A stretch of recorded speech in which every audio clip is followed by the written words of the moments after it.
السلام عليكم، كي دايرين؟ اش اخباركم؟ اموركم بخير وعلى خير. نتمنى الفيديو يلقاكم باحسن الاحوال، تكونوا كاملين مزيانين وكاملين بصحه جيده ان شاء الله. مرحبا بكم معايا مره اخرى في وصفه من وصفات ياسمينه. كنعتذر بزاف على هذا التاخير هذا، كلشي كان كيسقسيني فين غبرتي. المهم انا كانوا عندي شي امتحانات ويلا ساليتهم هذا السبت هذا اللي فات، وفي الصراحه ما قدرتش نوفق بين جوج د الحاجات، بين انني نتبع الامتحانات ديالي ونحفظ شويش، وبين لي فيديو ديال اليوتيوب. بديت كندير كل سيمانه واحد الفيديو غير باش ما تنساوش القناه ديالي، ما قدرتش نوفق بينهم بجوج. داكشي باش حبست، ودابا عاد غادي نبدا بحول الله. اذا اليوم جيتكم بواحد الكيكه غزاله سهله اقتصاديه وبنينه ولذيذه وخفيفه ومعلكه، كاع الحاجات الزوينين مجموعين فيها. اذا بلا ما نطول عليكم نبداو على بركه الله مع المقادير وطريقه التحضير.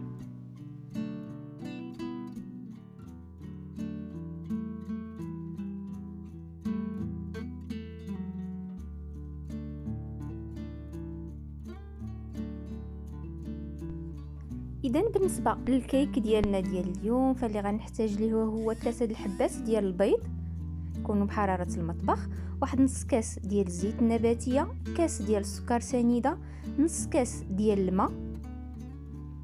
غنحتاج كذلك واحد القبيصه ديال الملحه، معلقه كبيره ديال لا كونفيتور، جوج ديال لي ساشي د الخميره، البيكين باودر ديال الحلويات يكون 8 غرام.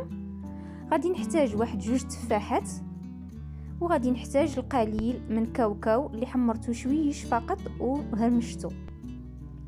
وبالنسبه للدقيق فغادي نحتاج هنا جوج كويسات ديال الدقيق، الفورس الخاص بالحلويات، الكيسان اللي عبرنا بهم ديك الزيت وسنيده. هنايا اول حاجه غادي نبدا بها وهي ديك التفاحه ديالي، غناخذ وحده فقط، غنقشرها، غنقطعها مرصويات صغار، وغادي نطحنها في الخلاط الكهربائي مع داك نص كاس ديال الماء.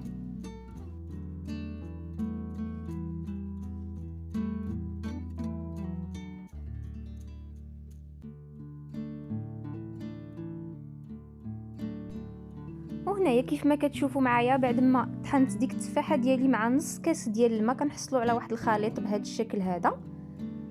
غنخليوه في داك الخلاط الكهربائي، وغادي نضيفوا ليه بقيه المقادير ديالنا ديال هذا الكيك، واللي هي 3 الحبات ديال البيض، وكاس ديال السكر سنيده، نص كاس ديال الزيت النباتيه، غادي نضيفوا ليه ديك القبيصه ديال الملحه وديك المعلقه ديال لا كونفيتور، وغادي نحركوهم مزيان في داك الخلاط.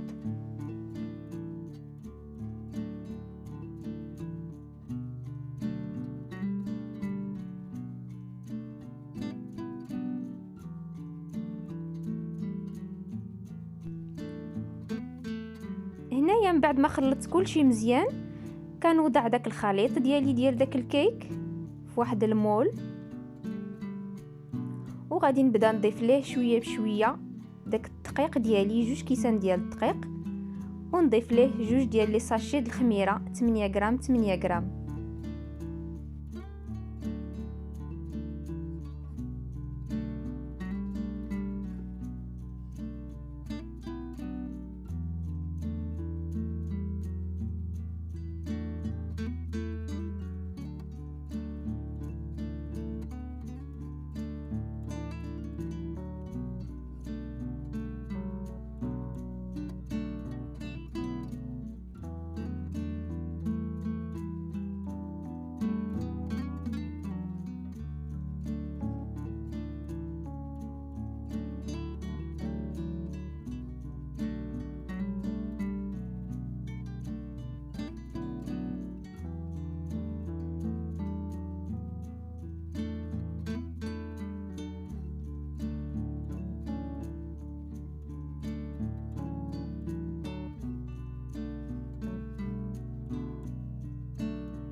وهنايا كنحصلوا على واحد الخليط بهذا القوام هذا، كيجينا بهذا الشكل.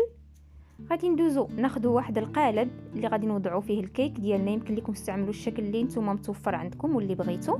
غادي ندهنوه شويه بالزبده والدقيق، وغادي ندردر ليه شويه ديال سنيده من التحت، سنيده كتخلي لينا الكيك ما كيلصق ليناش في الطاوه.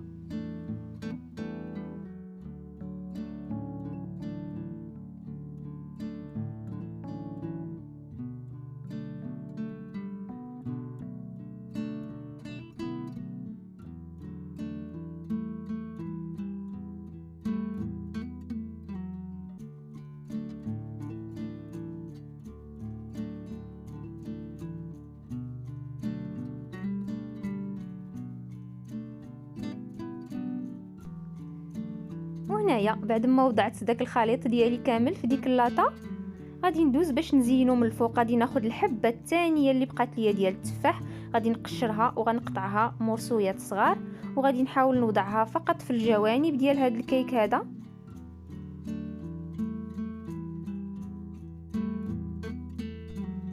ودابا غادي ناخذ داك الكاوكاو ديالي، كاوكاو بلا قشر بطبيعه الحال، اللي حمرته شويش فقط وهرمشته. غادي نحاول نوضعو هكذا من الوسط، الوسط ديال داك الكيك ديالي. وهنايا ما بقى ليا غير ندخلها للفران على حراره 180 درجه حتى كتحمر ليا مزيان من الفوق ومن التحت.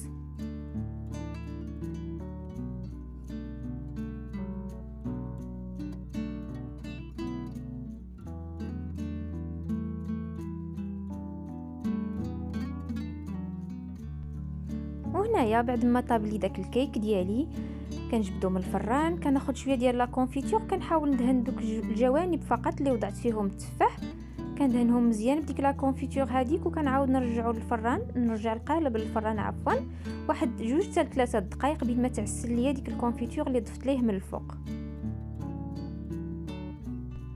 وهنايا كيف ما كتشوفوا معايا الكيك ديالي بعد ما وجدت حاولت نزينو هكذا من الجنيبات بداك الكاوكاو، كان شاط ليا كاوكاو وحاولت نزينو. نتوما كيبقى لكم الاختيار، الصراحه كيجي فيها واحد المنظر هائل، واما المذاق رائع رائع.